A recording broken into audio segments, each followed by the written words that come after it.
It's really nice to be speaking to this community again. Um, yeah, I remember this conversation we had about, well, I don't know what the topic should be because it was a while ago. And certainly events have played out so that indeed, um, I couldn't have predicted what has unfolded between then and now, although I kind of did predict it in a way. Um, some of the things I wrote about then have come to pass. But the other thing that was in my mind when asked to pick a topic uh, was that actually no matter what topic I start speaking about, it's going to unfold into all the other topics too, because each is a holographic microcosm of everything else. All of the crises that we face today as a civilization are enfolded into each other.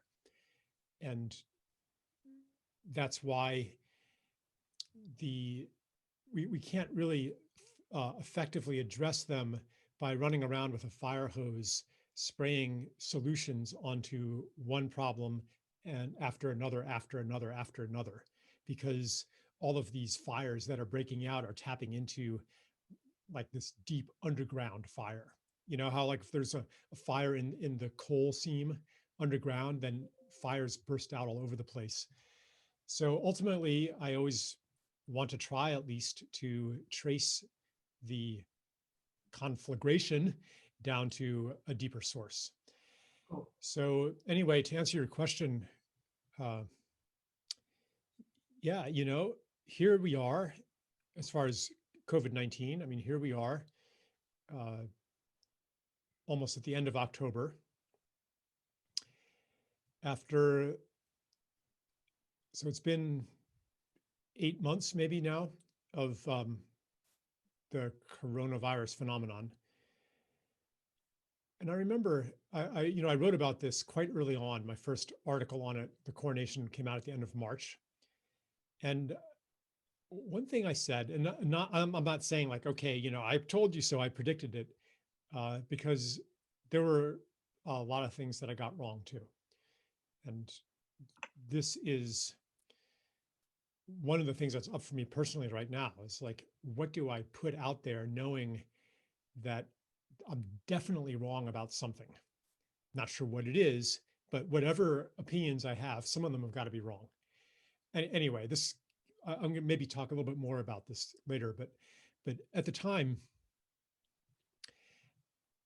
when we were being told this is a 3-week lockdown to flatten the curve, and then we'll be able to go back to normal, I said, you know, there's no guarantee that this is going to be a short-term thing, because the mentality that asks us to distance, to quarantine, to lock down, to mask, doesn't require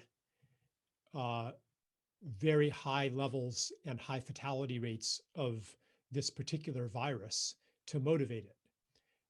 Because if you affirm that we should pursue social policies to minimize risk, to minimize the number of deaths, then why not have distancing, lockdown, and mask permanently? Because it's going to save some lives, if not from coronavirus, if not from COVID-19, then from COVID-21 or whatever other mutation, or influenza, or, I mean, tuberculosis. What about tuberculosis, which kills, I think, like 1.6 million people a year, and it's contagious? Like, why aren't we masking against that? Or the common cold. Like, you think the common cold is innocuous, but in fact, it kills huge numbers of elderly people every year. So the basic premise and the basic orientation of our society toward more and more safety, more and more security, more and more control, that is pretty much independent of what's actually going on with this virus. So I was like, yeah, there's no reason to expect that it's ever going to go back to normal on its own accord, because it's not going to go back to normal because of the epidemiological characteristics of the SARS-CoV-2 virus. If it is going to go back to normal, and this is a whole other question, do we actually want things to go back to normal? what parts of like was normal that great before all this happened? Or was there a part of society and a part of every person in society that in a way welcomed this breakdown because we felt trapped in a world that wasn't working, that was helplessly careening us toward a horrible future that we felt powerless to avert. And we were trapped in it and complicit in it and wanting to be liberated from it somehow, hoping that something would happen. This is the impulse that is fed every collapse scenario going back to Y2K and even before. Y2K, peak oil, 2012, financial collapse, an asteroid impact into the Earth, catastrophic climate change, and now COVID-19. There's part of us that's like, yeah, bring it on. I want something to happen. So anyway, just to say, like, so it's not a matter of things going back to normal. It's not that simple. It's a matter of what aspects of normal do we want to go back to? What do we want to, what having lost it, we now recognize as precious? And what having lost it, we now recognize as not that important and not that valuable. And wow, I could kind of do without that. You know, I could kind of do without, not that I did a lot of it myself, but mindless tourism, the seeking of experiences by traveling to exotic locations, which are actually kind of a bait and switch. Like you think you're going somewhere exotic, but actually you're staying in a hotel and having a packaged experience. You know, that's not even a real experience, but it's all controlled. Like maybe we don't want that anymore. Even like my profession, I was earning most of my income as a public speaker and holding retreats and attending, speaking at conferences and stuff. And, you know, I kind of don't miss that. I mean, I miss some things about it, but also, like right now, I'm speaking to more people than ever, and I'm not flying in airplanes and exhausting my body and spewing pollution into the air in the process. So this might be something that I think, yeah, maybe we don't need to reclaim this. But there is so much of human life that is beautiful and important, in my opinion, that we really do need to reclaim. And we're not going to automatically be given back these aspects of human life, the festival, the rock concert, the in-person gathering, the wedding, you know, the group hug. Remember group hugs?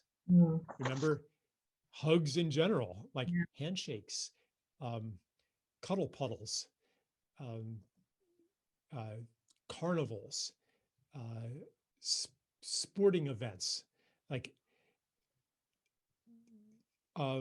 theater productions, concerts, improvisational theater classes, choirs, singing music together, like these things that are no longer available to us are things that I would like to reclaim. And I don't think that we are going to automatically be handed back those things. And listen to my language here. Who am I setting up as the power that will grant or withhold these, what's become known as privileges, or what is no longer considered just a natural part of life, but that requires license from the government? Okay, so there's a relationship to authority or to government here that a lot of people are pointing to in the context of, you know, the biosecurity state or medical totalitarianism and so forth. And that leads a lot of people to conspiracy theories. Hold on, I'm getting super distracted by some beautiful children making loud noises here. So let me just pause a second. I'll be back. Yes. So this leads a lot of people to conspiracy theories because it seems like conditions are so perfect for totalitarian control of our lives to control information, to tell us when we can go outdoors and when we can't go outdoors, to regulate our conversations that we have online, um, to force medical treatment on people for the greater good and so forth. Like the conditions are so perfect for that kind of thing that a lot of people in a desire to explain it say, well, this must have been set up all along uh, as a means of totalitarian takeover. And part of me wishes that were true, because then it would be easy to solve the problem. You just expose those diabolical bad guys and take them down and end this thing that they've perpetrated upon us. It would be nice if that were the solution, but I don't think that that's an accurate diagnosis, because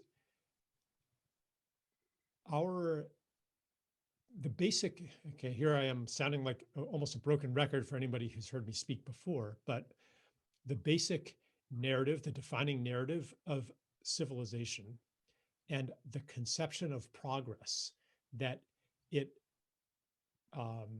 contains is one of human betterment through increasing control or domination over the world, over society, over the competing separate selves out there, over the bacterial and viral world, over the beasts of the woods and the pests and the weeds and the forces of nature and the wildness inside of human beings that would disrupt civilization and progress. So this basic mentality of security and control pervades civilization's concept of progress. I call it the civilizational tilt toward control. And we can see that really none of what is happening under COVID-19 is anything new. We have become more and more distanced from each other. Our communication has been more and more surveilled and controlled. More and more of life has moved indoors. More and more of life has moved online, even before COVID-19. So this is basically an intensification of a longstanding trend, and politically as well, the trend toward control. So yeah, being shown this extreme form of where we've been headed all along gives us an opportunity to consciously accept it or reject it. Whereas before, that choice was largely unconscious. It seemed just the way that things are.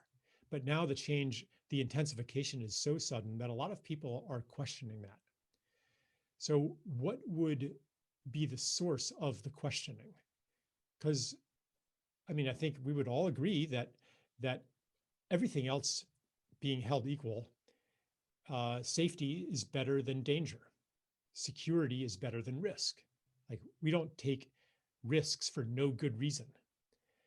But we do actually take risks for good reason. Normally, people do not live their lives simply to maximize their safety, because that's pointless. Because you're going to die anyway. The purpose of life isn't to live as long as possible. It's not to, you don't want to go to your grave with the engraving on your tombstone saying, stayed safe, survived life. You didn't actually survive life. We're here for a reason. Or I would say, actually, we're here for a purpose.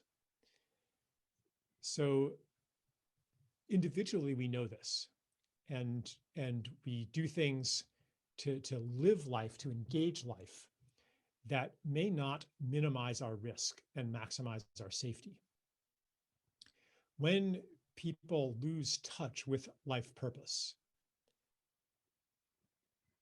then what else could be important? Well, just yourself. Life purpose always involves something beyond yourself. It involves some kind of service to life and beauty on this earth. So cut off from that, people become very self-involved, very self-absorbed, and they want to pile up money, pile up possessions, pile up power over others. And if there's nothing that you're connected um, to direct that money and that power toward in service, then why not just pile it up? I mean, what is there to live for? That's the question. What is there to live for? So we can see that in personal life, the state of selfishness, of domination, of control as an end in itself reflects a cutoff from purpose, from life purpose. And I would say that the same thing is happening on a collective level, on the level of our society, of our civilization. Why? And this is way predates COVID-19. I started noticing it in the 80s with the slogan "Safety First," and the gradual prohibition of what had been the normal play of children outdoors, where when I was a child, we would just wander all over the place. Me and my friends would walk 3 miles to the Nittany Mall, of all places, unsupervised. We were 10, 11 years old. Like if 10-year-olds try that today, Child Protective Services is going to swoop down into their home and take them away from their parents. I mean, you cannot, that's unthinkable, even before COVID-19. Because why? Because it's not safe. They need to be supervised. So this is, and then I could talk about the national political obsession with security in the form of the security state, keeping us safe from terrorism. Or the obsession with hygiene and the phobia of germs in many areas, or the ascendance of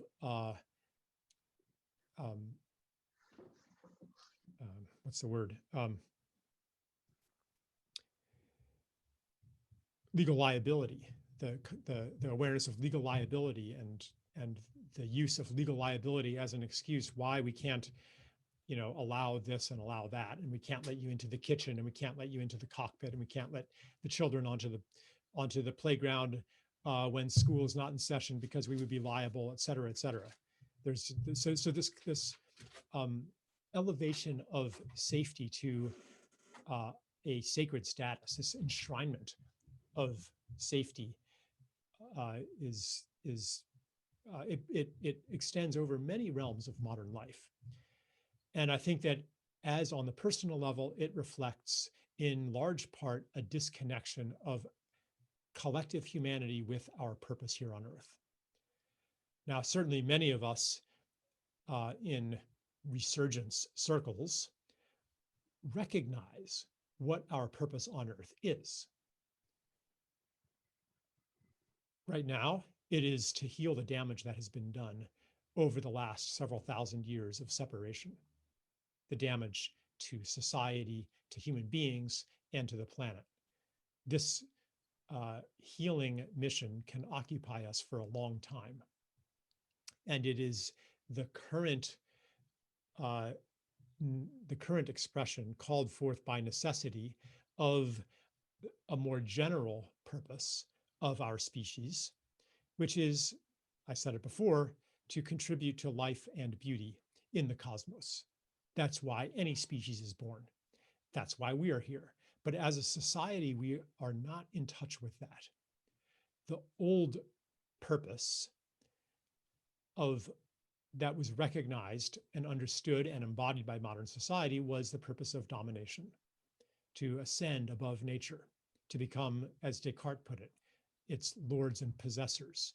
And accordingly, we converted the world into property, into resources, into commodities, and into money, and became literally its lords, dominating natural processes, and its possessors, turning it into property. That story, which gave people actually, like, I'm not saying that was a bad story. I'm saying it was actually a phase of a bigger story. And it was Act 1 or Act 2, now transitioning into Act 3, and no longer can carry us, no longer can invest our personal lives with meaning. It used to. Meaning was you contributed to this grand project, and you became a rocket scientist. You became an engineer. You participated in the grand project of civilization to bring it, or maybe your role was to bring it to the benighted natives somewhere else who hadn't gotten it yet. But this does no longer animates civilization, and consequently, we have been beset with a malaise increasingly palpable, going back at least 20 years.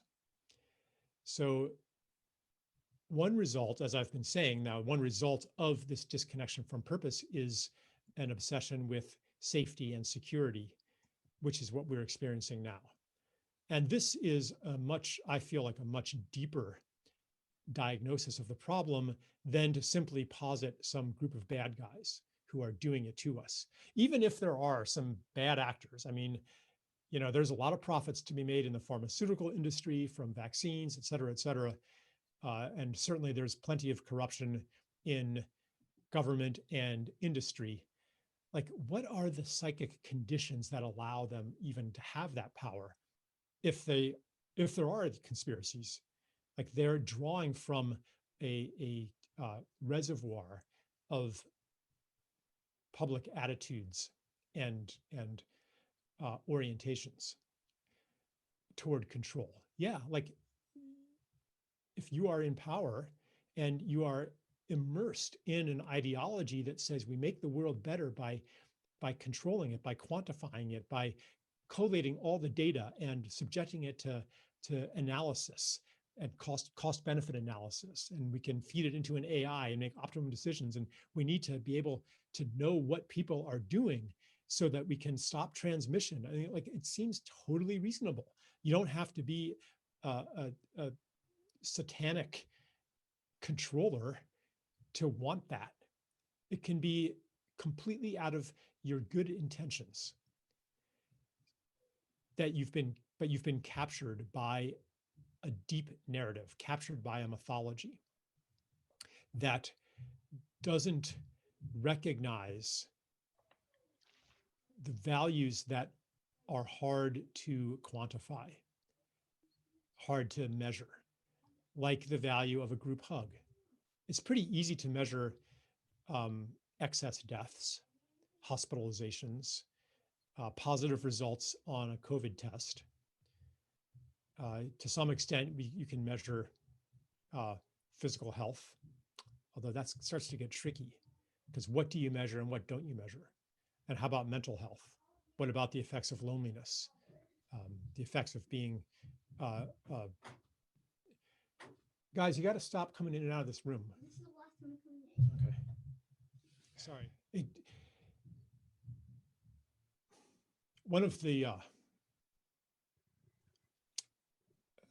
One of our gods is science, and one of our aspirations as a society is to do things more scientifically. So scientific management, scientific governance. But what does it actually mean? What is science fundamentally? Science, and we could talk about the scientific method and experiments, and repeatability of experiments and so forth. But what even makes an experiment repeatable? You have to be able to communicate what the experiment was. You have to be able to describe it in numerical terms.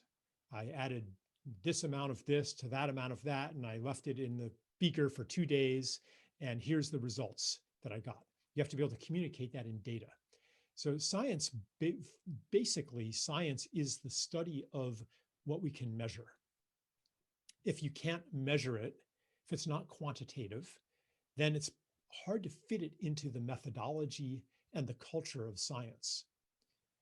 And this was, in fact, articulated very early on by Galileo and Newton and Hume, who said if you can't measure it, it's basically not real, at least for the purposes of science. Scientific progress became a progressive incorporation of more and more of the world into the domain of quantity. So things that, like for example, odors, they were not considered scientifically real until they could be defined in terms of receptor sites in the olfactory, on the olfactory nervous apparatus or something like that. And here are the geometric qualities of the molecules, and here's how they latch into the receptor site, and then it's starts a sequence of neural firings that go to your brain, and that's okay. Now we understand. Now odor is a scientific concept. So when it comes to governance, to govern scientifically means to first collect data, and to have policies that can be expressed in terms of measurable impacts. So whatever we can't measure tends to get left out of the equation. And more than that, whatever we don't bother to measure, or we think is not worth measuring, gets left out of the equation, and is, even if people believe it to be important, that importance is hard to translate into scientifically based public policy. So even when we are arguing about the numbers, and there's various opinions on masks and their effectiveness, on lockdown and its effectiveness, and people talk about Sweden and Nicaragua and why hasn't, that's an entire debate that we could take sides on. But underneath that is a common assumption that both sides share, that we should even be having this particular debate. And what's getting left out of that debate that is actually important to human beings? So anyway, what I'm seeing here is that, yeah, safety is important and it's easy to measure. Total deaths, that's important and it's easy to measure. And sociality, touch, hugs, singing together, that's important too, and that's really hard to measure. So it's doesn't have much of a way to enter into public policy when we're all talking about numbers.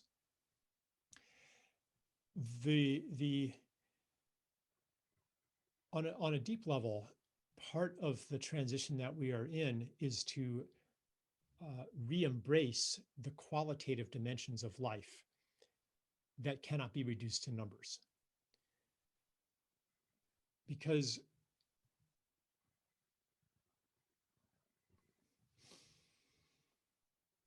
actually, I'm just going to pause a second.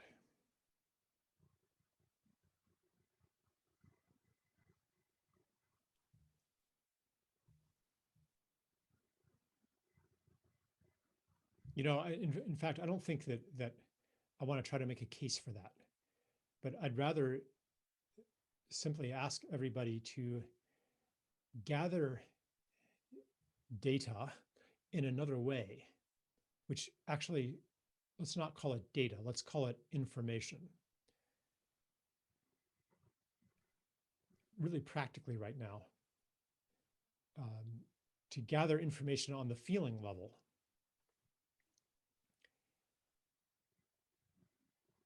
And tune in to, I don't know how many people listening to this are in lockdown or, haven't seen loved ones for a long time, or haven't had a hug for months, or are yearning to sing together or something like that. But just to touch on the reality of that loss and of that longing without having to make something of it just for a moment, without channeling that into one or another side of a polarized conversation about COVID policy good, COVID policy bad. Because we're so highly polarized today that any information that damages your side and seems to render aid and comfort to the enemy, that often gets pushed out. It gets excluded from consideration. So let's bring in that which has been excluded. This is really what's up for me right now, is the polarization of society. It's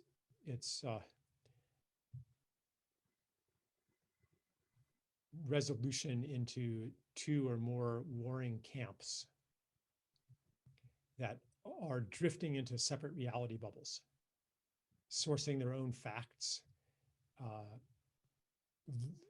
living in their own reality, not even able to talk to each other, and so sure that they're right, and so sure that the reason that they're right is that the other side is bad and stupid. And so sure that a better world will come through defeating the other side in some kind of a battle, political battle and intellectual battle.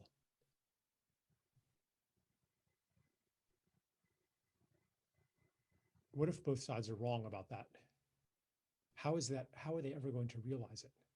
And if I'm wrong about something, how will I ever know that if I am filtering out the data and the information that would disrupt my story of the world?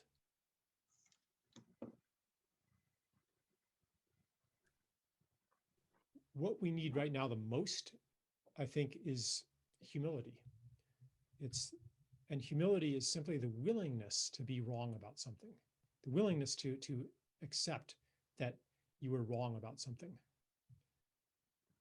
The willingness, and really it comes down to the maintenance and release of a self-image, which is hard because part of the context that we're in is a breakdown of community, a breakdown of belonging,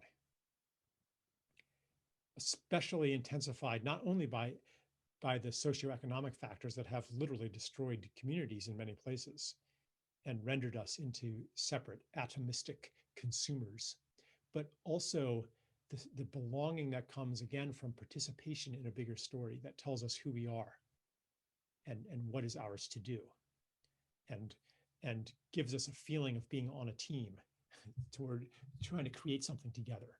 Like that bigger story has broken down too. So this intense need to belong, it entices people into polarized camps and into cults and into conspiracy theories too.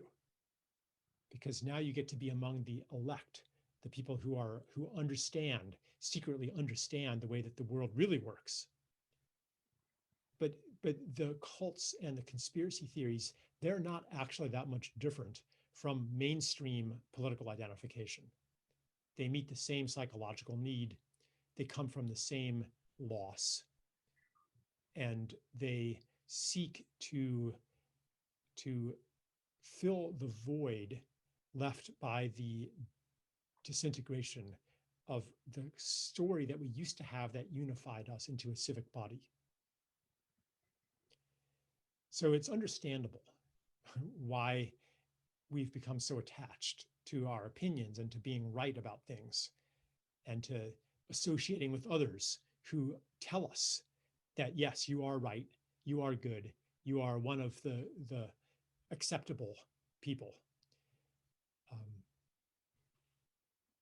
How are we going to have the courage? Like, this is not about exhorting you to greater courage. This is about just seriously asking, where does courage come from? Where does humility come from?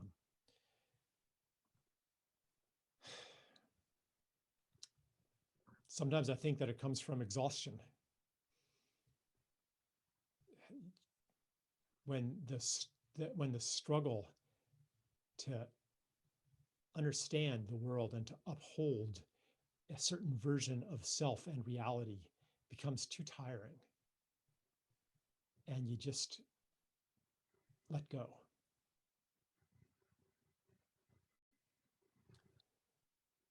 That becomes easier as the world falls apart around you. And the old structures of meaning become harder and harder to maintain. And yeah, I'm not sure if there's, I don't know, I'm looking at my country right now. And just like the almost daily intensification of the militant polarization. And I'm like, I'm not sure if this is going to change without these forces playing themselves out, fighting each other to exhaustion. And from that wreckage,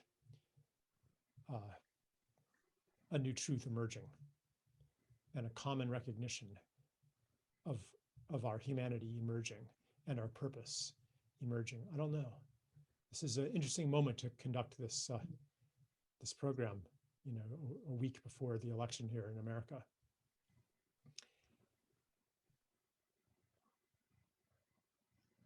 And yeah, I'll turn it back over to you in a minute here, Sharon. And we can look at some of the questions that people might have.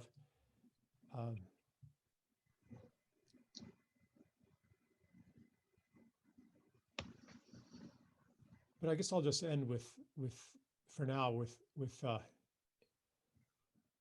just to return to that invitation to allow other sources of information to come in through the body and to come in through our, you know, through our feelings, because on a body level, we can recognize the importance of things that the mind has trouble grasping, especially the mind conditioned to not just data, you know, and numbers and quantities, but also conditioned to the kinds of debates that are current in political culture. That whole way of apprehending the world shuts out a lot and hides. Anyway, maybe I'll pause there. Yeah, and see if you have a follow-up, or maybe if there's people in the Zoom Q&A that want to pull me in a different direction, or you know, follow up on anything. Charles, that was brilliant. Thank you so much. So many ideas there, so much food for thought. And I'm just so pleased that tonight's talk is being recorded and will be on the Resurgence website in the near future, because it's something that we'll be able to turn to repeatedly. And I know one person who told me he looks forward to hearing the talk, and he's very sorry he can't be here tonight, is Satish Kumar. And as I mentioned before, he sends you lots of, when we spoke earlier, he sends you lots of love, and thanks you for giving your time this afternoon where you are. And he had two questions he wanted me to ask you on his behalf, two not related questions. So I'll start with those and then I'll go to the Q&A. But from Satish, firstly, in terms of the climate crisis, we're going to be forced to change. How do you see this happening? And then separately, and I know you touched on it earlier briefly, but Satish wanted to know, what is beauty and the meaning of a beautiful world, and what is a deeper message of beauty? Okay, well, I'll start with the first question. I would say, Satish, you are more optimistic than I am by saying that we're going to be forced to change. I wish that were true, but I believe that what we face is not a necessity or a compulsion to change, but rather an opportunity to choose what future we're going to live in. It would be very convenient if the threat to human survival posed by climate change and ecological disintegration in general were going to force us to love and take good care of this earth and to align with its healing powers. That would be great if we were forced to do that. But I have doubts that we will ever be forced to make the real change necessary, or the real change, like what does necessary mean? That let me put it this way. I have doubts that we're going to be forced to start loving the earth. We could be forced maybe into technocratic fixes to more cleverly administer the atmosphere and the resources and so forth. But I don't think that's actually going to get us out of this situation. Because when we are geared toward taking better care of the earth for our own self-interest so that we can survive, we're not going to actually know how to take care of the earth, because fundamentally our self-interest is inseparable from that of the earth. And even if we are able, and this is what I suspect is possible, if we are able to continue surviving as a species as the earth continues to die, then we will never be forced to change. Like, could you imagine a future where we grow all of our food in precision fermentation factories, the ones that George Monbiot has proclaimed as the savior of humanity? Like, there's a lot of money and a lot of enthusiasm behind these technologies that would ultimately let us grow all of our food in factories and not need soil anymore, and to have personal protective gear all the time around our cities, around our houses, around our bodies, to protect us against a toxic environment, and have giant machines to suck the carbon dioxide out of the air to regulate climate, and maybe spray sulfur aerosols in the upper atmosphere to reflect sunlight and bleach the sky white to maintain perfect temperatures, and develop weather control technologies and pave over the whole planet. And to meet our aesthetic needs, have digital displays of beautiful scenes. Like, what if we could achieve that future? Not saying that we can, but what if we could? Is that acceptable to you? I know the answer to that. It's not acceptable to me. But why not? We'd be surviving. GDP would rise. Why not? It's because of what isn't measured. And even if our measures say we're doing fine, life expectancy is up, per capita income is up, population is still rising, and everything else is dying, and there's no more whales, and there's no more butterflies, and no more bats, and no more elephants. Are we actually richer? The numbers say yes, but we have been impoverished profoundly. This is not an acceptable future for me. And if we're not going, but if it is a possible future, and whether or not it's possible, to many people it looks possible, people do not actually believe that our survival is threatened. People believe what their experience has told them. And what their experience has told them for centuries now is that human beings are fine even as the biosphere dies.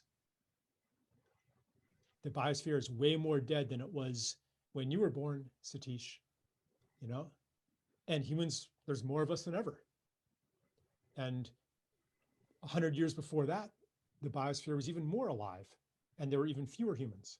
Like, what people believe is what experience has taught them, and what experience has taught them is that humans will be fine. Even saying to me that if we're going to have a different kind of future than this concrete world that I just described, we're not going to be forced into that future. We're going to have to choose that future based on something besides whether or not we survive. It has to be an active choice for life and beauty. And therefore, as environmentalists, I think we have to incorporate that into our strategy and stop trying to scare people into changing, scaring them by, here's the bad things that'll happen to you personally that we can measure. You'll die. You won't have access to medicines from the rainforest, and GDP will go down, which is what a lot of the conversation is about in elite circles. We have to change that conversation to appeal to love of life and the innate desire to serve what's beautiful. And that leads to the second question, like, what is beauty? Sure. Um, and a deeper message of beauty. Yeah. I can't define beauty. To me, it's an elemental concept. I can explain other things in terms of beauty. I can appeal to beauty, but to me, it's something so infinite and so sacred that any attempt to define it makes it into less than what it is. But I can describe what I feel in the presence of beauty. I feel awe. I feel gratitude. I feel that I'm in the presence of generosity, because beauty is something that is beyond what would be necessary. Maybe this is kind of a definition. It's something that's beyond what would be necessary to keep a mechanical universe running. So like a flower, if it was just trying to attract pollinators, does it actually have to be that beautiful? Does a raspberry actually have to taste that good? I mean, it could just have enough sugar to make it evolutionarily worthwhile for a herbivore to eat it and to pass the seed on. But it's so much better than that. So, yeah, to me, beauty, therefore, is a gateway to divinity. It places me in a universe that is beyond mundane. It welcomes me and offers me a home here. And it says, this is a good place, because it doesn't have to be this beautiful, but it is. It's this free gift of the universe that's available all the time. And I guess another deeper meaning of it is that the gratitude that I feel from beauty awakens in me the desire to contribute to that beauty. Like, I feel inspired when I see a creation of humans or of nature that's really beautiful. And for humans too, it's like better than it has to be. If it's made by an artist, you make it better than it has to be for utilitarian purposes.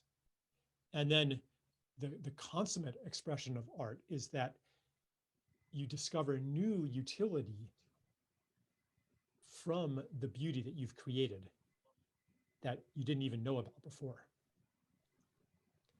So yeah, so it's this portal to the divine and this awakening in myself of my own divine nature, which seeks to participate in the further unfolding of beauty in the world. And why else could we possibly be here if not that? Hello, Nat. I would love to know your vision for a new story and new structure for society, which may be in reach in our lifetime. Yeah. I mean,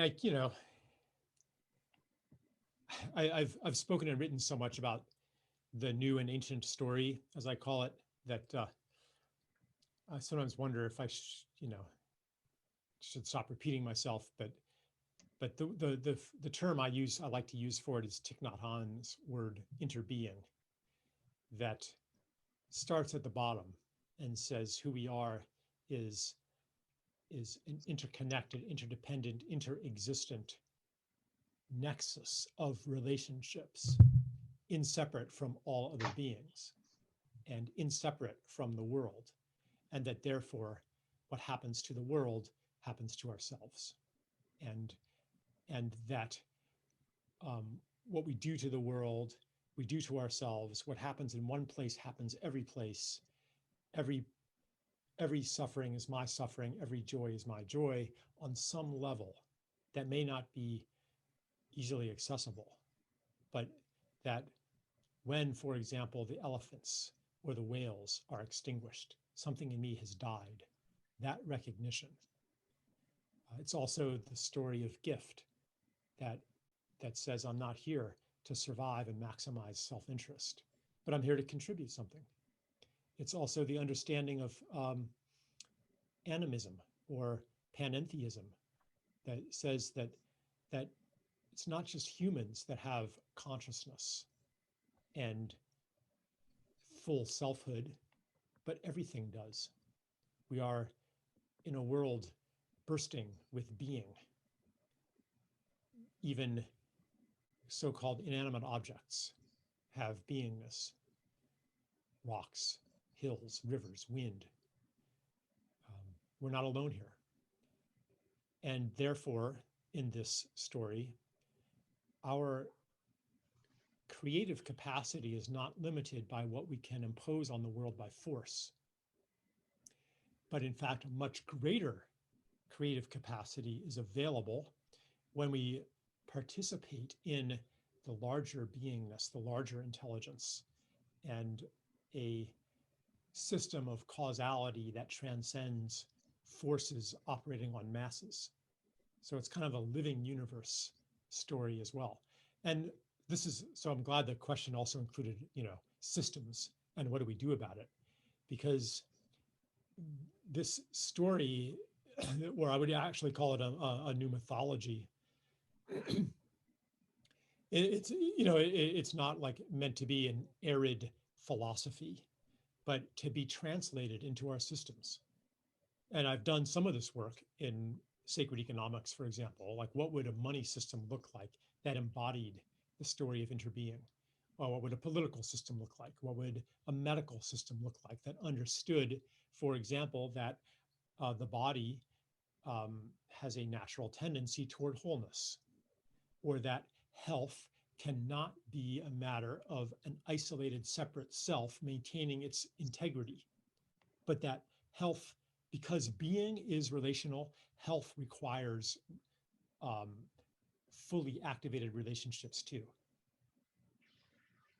not seclusion, not insulation from the microbial world. I mean, so this gets into very specific stuff about the microbiome and a concept maybe some people aren't familiar with, the virome. Like, what are viruses actually, besides pathogenic agents? In the beginning of the germ theory of disease, it was believed, Pasteur believed this, that the only time a bacteria enters the body is when you're getting sick, and that we are otherwise sterile. Now, today, this is, we know that our bodies host 10 times more bacterial cells than human cells, or maybe 100 times more. And now we're starting to realize, scientists are starting to realize that viruses too play an integral role in physiology, in intercellular communication and interorganism communication. So you can see how momentous this shift in story is when it comes to public health, where we are enacting policies that conceive of health as a matter of separation, literally separating from each other, and you'll be more healthy. Well, can you actually be healthy in the ongoing cutoff of relationships? Human relationships, microbial relationships, natural relationships. So that would be one. Now, actually, like, how is this transition going to happen? I have no clue. I don't have a plan. Sorry. And if I did have a plan, I would hope that you would be suspicious of it. Thank you. I can see there's so many questions. If we don't get through them, we'll have to invite you back very soon to give another talk. But one from Pete here. Charles, I've been enjoying your deeply insightful conversation with Orland Bishop this past week or so, and would recommend it to others. It was recorded before the pandemic. In many ways, it was prescient, but what might you have asked him after the event? After the event, after COVID-19, or after? It's funny you mentioned it, because I'm going to have a dialogue with him later today. As part of this, I made a little online course from our conversation. I sat down with him for 2 days and we recorded many, many hours of conversation. I think the question means, what would you have asked him after the, with COVID? Yeah, I mean, I'm going to ask him about it in just very general terms. What is going on here, and how can we understand COVID through the lens of initiation? Because many of us, including myself, have a sense that this is some kind of an initiation. But you know, that view of COVID as an initiation can be a little bit of an escape from, you know, it's like this spiritual escape that makes it okay, where part of the initiation is the recognition that this is not okay. So I'd like to ask him about that, like, because Orland is a profound metaphysician, I would say, as well as a very hands-on, practical peace worker. He did a lot of, back in the 90s, a lot of peace work among gangs in Los Angeles that then became a model for gang reconciliation all over the country. But yeah, I'm really curious what he has to say from an esoteric vantage about what's going on this planet right now. Thanks. Now there's one from Emily. Are there things we can learn from previous pandemics about how humans balance safety with touch, music, and community? Just I want to mention that my call with Orland today is going to be on YouTube, like YouTube Live, if people want to see it. What can we learn from previous pandemics about? Touch, music, and community. Touch, music, community. You know, if we're talking about like the Black Death, it was a very, very different phenomenon, because in the Black Death, like, you know, you'd have, I mean, half of Europe died. I mean, the fatality rate wasn't, you know, right now the infection fatality rate for COVID-19 is about 0.14%. More for older people, less for younger people. The average age of death, I think, is like 82 from COVID-19. Whereas in the Black Death, we're talking like 50% or more. Sometimes entire villages were wiped out. So I'm not sure, you know, and so in those times, and these are lodged in our collective consciousness. We have a memory, a cultural memory of these events that were terrifying. Like, ashes, ashes, we all fall down. I mean, that's the origin of that song, I believe. So I wonder if part of what's happening today is that collective trauma is being triggered by a disease that's actually not anywhere near that deadly. You know, what can we learn from previous pandemics? The most recent previous pandemic was the Hong Kong flu of 1968, which killed between 1 and 4 million people worldwide, which is per capita 2 to 5 times more than COVID has killed so far. And what can we learn from that pandemic? What did we do? Did we mask up? Did we lock down? No. In America, we had Woodstock.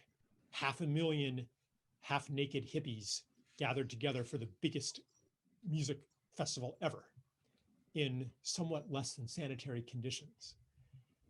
So yeah, music, touch, togetherness, our response was very different to that pandemic. And then going back to the Spanish flu of 1918, which had a much higher fatality rate than like 10 times higher than today, than COVID-19, there was actually some degree of panic and some mask wearing, so yeah, I think what we can learn now is we can learn about ourselves from the way that we're responding to it.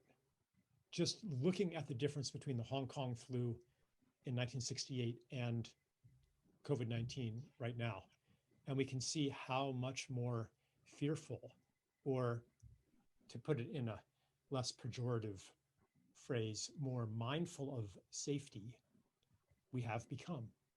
It's an interesting reflection on our current state of being as a society. It's like showing us, wow, you're pretty afraid, aren't you? And I wonder also if COVID-19 is perhaps offering a convenient vehicle for our fears.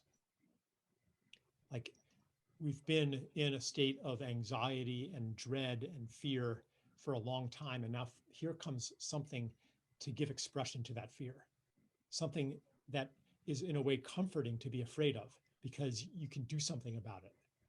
Whereas a lot of the dangers that have beset us for the last few decades seem to be inexplicable, and you can't build walls or wear masks to keep them out, to keep out autoimmune diseases, for example, to keep out domestic violence, to keep out allergies.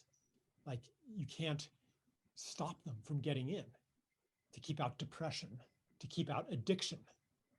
Like, what has been like the scourges of modern life don't present themselves usually as an identifiable enemy that you can keep out. So when something does come up that is an identifiable enemy that we can keep out, boy, we're really gung-ho to do something about that. So masks and distancing and lockdown, or if it's terrorism, drones and fences and bombs, or if it's, will be another example, school shootings, like, here's a bad guy, crime, we can lock them up. So yeah, I think we're seeing a mirror of our fear. Interesting, yes. Now from Sarah, I have been so interested to be brought to a place where there are no reliable facts. This takes me to a place of inaction, and now recognizing the question is more about what it is that powers us. How do you see the role of joy and love as a consciously held focus to move into a more human experience? Yeah. I mean, I'm just thinking about the ups and downs that I've been going through in past months. And when I'm in the downs, in the despondency, how remote love and joy seem to be, and how pointless it would be for somebody to just tell me, well, focus on the love and focus on the joy. But I think actually what's in this question here is it's an important insight. Like, if we can't navigate by facts right now, because we're presented with so many different versions of the facts, what can we navigate by? And certainly one idea is, well, okay, what does bring you love and joy? What brings those into your life? Focus on those things and navigate by those things. So for me, like, I've noticed that I got a lot of joy this year from repairing my brother's goat fence on his farm. I engaged in that task blissfully for several days, tromping through the marshy patches of ground, and replacing some of the stakes, and I won't go through all things I did, but I was in this flow state. I was feeling peaceful. I was feeling useful. Like there was no doubt in my mind that I was doing something useful. Whereas when I write an essay and put it online, like,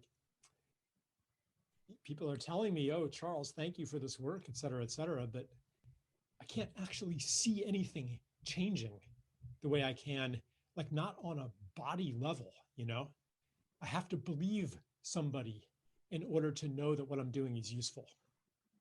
But that's not true when I'm actually working with my hands. So this is one of the things that I've been pondering, like, wow, should I become a farmer now? And it feels kind of daring because I have no apparent gift for that. And I do have an apparent gift for words. So do I really abdicate this role that I have now?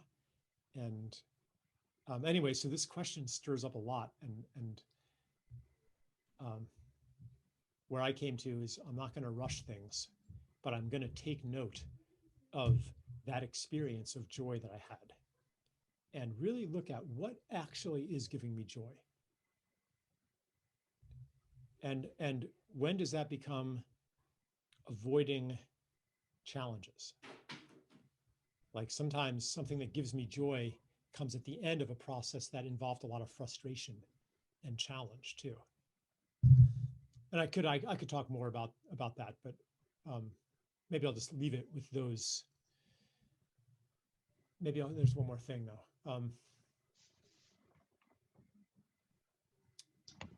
Yeah, simply that our feelings carry truth. And that truth may not be what the mind interprets it to be, but there's always truth in feelings. So, like the feeling of anger, the mind says, the mind directs the anger at a particular person. So the truth in the feeling of anger may not be that that person is horrible and you have to cut them down on social media, but there is a truth in the anger nonetheless, which might be, I'm being violated, or I am confined, I'm not expressing something. Like, those are the kind of truths that anger carries. And joy carries a truth too, a truth that I am aligned with, I am experiencing an alignment with who I really am and who I am becoming. That might be the truth that joy expresses. And therefore, it is an important guide to our action in the circumstance that I can't remember her name, the question came from, though, of not like, how do we, how shall we be guided when facts are so unreliable? Like, here is a guide that shows us an alignment. Yeah. Thanks. Well, whatever path you take, be it farmer or continue with what you're doing, just listening to you, and I know others are saying very much similar. I've been reading some of the comments in the chat. You are bringing joy to people through your thoughts. So thank you. Thank you for sharing it. Now I'm going to go on to the last question, and that's from Ian. What advice do you have for people who feel that they are being drawn into one side of a polarized debate? Do you have a preferred way to dialogue from a higher perspective that can lead to new synthesis of ideas? Yeah. Um, First, I would just give some loving attention to the part of you that um, is attracted to siding with one side or another. Like I feel it, you know. I read these websites and that uh, call to my indignation and my loneliness in in seeing that the world has gone wrong. You know, this is like a lifelong thing for me. Walking around being like, hold on, you guys can't think that this is normal, that this is okay, that this is acceptable, but you're acting as if it were normal. Like this indignant loneliness. Like to give attention to that, um, it makes me less susceptible to manipulation of that because I'm more conscious of what hurts and less susceptible and more resistant to attempts to leverage that hurt by directing it towards something that doesn't actually meet the deep need, but might meet some of it. So I recognize, yeah, actually, I really do want affirmation. I really do want comradeship. Um, I do want someone to tell me that I'm not crazy for seeing the world the way I do. And if I can recognize those motives, then I become better able to think critically and say, okay, this is certainly appealing to my need to belong and meeting me in my loneliness, but is it actually true? And where is this person coming from? And what data are they citing? And what does the other side say about this? So then I can look at different sides and I can ask, what are the questions that neither side is asking? What are the assumptions that they unconsciously hold in common? What might be a synthesis of this thesis antithesis dynamic? Um, what do I know and what do I just believe?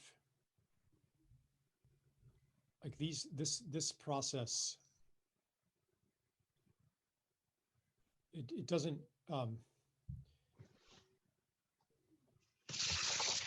it doesn't meet some of those psychological needs that are very valid and very real.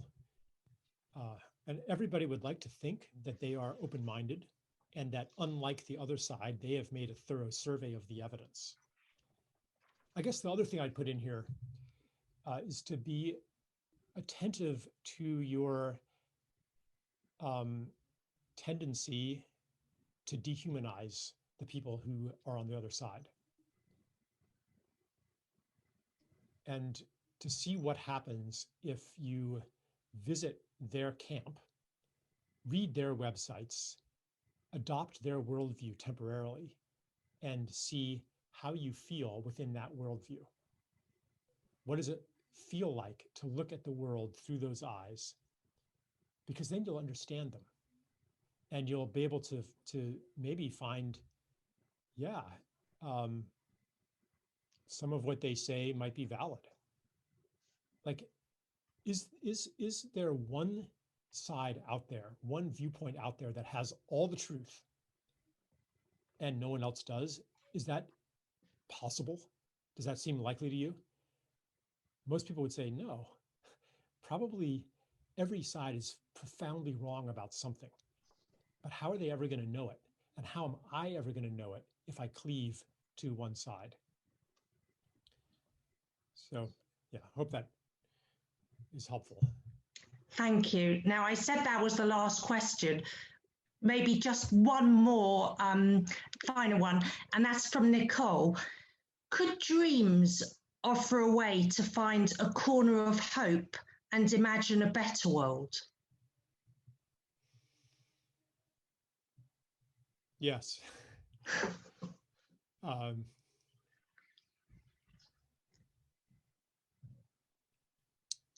You know, I speak of the more beautiful world our hearts know is possible. That was the title of one of my books also.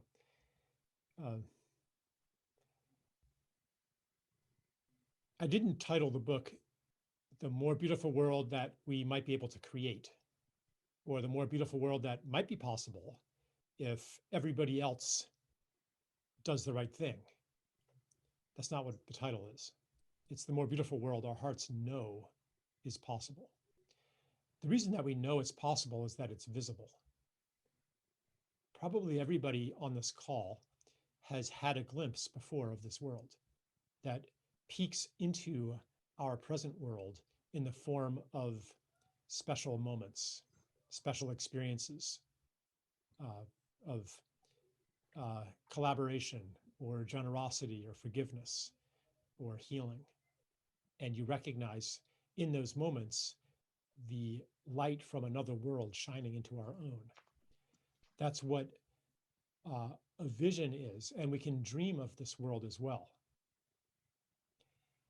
The future that's possible communicates to us, and not just the most beautiful world that's possible, but all kinds of futures can communicate to us. Some of them are not at all beautiful, but they really going into this story of interbeing, we can accord beingness, not just to people, not just to rivers and trees, but even to dreams, even to futures. These futures are beings as well that we can align with or not. The other thing that dreams, I've been actually working with this a bit. In engaging the question, how do I navigate when the media landscape is so manipulative and dishonest? How do I navigate reality? And I brought up feelings, but another way is to call on the guidance of non-human beings or formerly human beings, such as ancestors, such as spirits of the land, such as futures, such as human agreements, stories. Like all of these can communicate with us. And one of the ways that they communicate is through our dreams. So I have been practicing a bit more awareness than usual of my dreams, especially if I'm going to sleep with a question active in my mind. But it's not just dreams.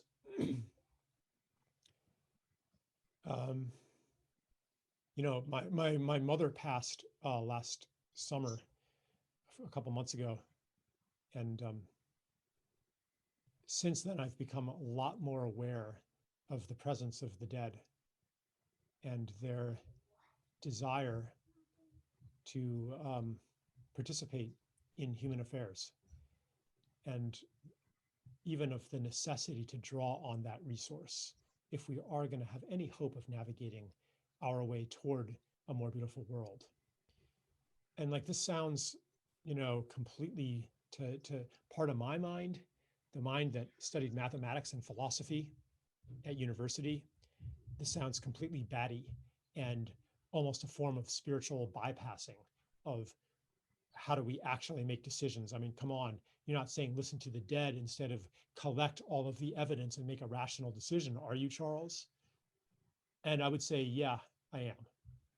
Well, not instead of, but as a crucial extra ingredient that recognizes that ultimately, no matter how careful you are to consider the whole spectrum of opinions, no matter how scrupulous you are with your critical thinking skills, if you rely on that alone, you will never exit the maze of confusion. Because this authority says this and that says that, and is this data source reliable? And let me look into those references, and down the rabbit hole you go, and you never get certainty, and you never can. That has to come from somewhere else. And part of it is the body, and there are so many other sources of information and guidance available to us. when we step into the reality in which they exist. So the passing of a loved one that I've gone through has opened the door for me and can open the door for other people who have gone through this. In other cultures, maybe that door has always been open, but for us, you know, we have, anyway, we can go through this doorway and tune into a whole other world of information that seems a little crazy, that you're not going to hear a politician advocating or saying in a campaign speech that, yes, I plan to really utilize the resource of the spirits of my ancestors in making public policy decisions. Like, no one's advocating that at the global climate change panel. But I'm sure a lot of you know that what I'm talking about is real. And I think we got to go there. Otherwise, we're lost.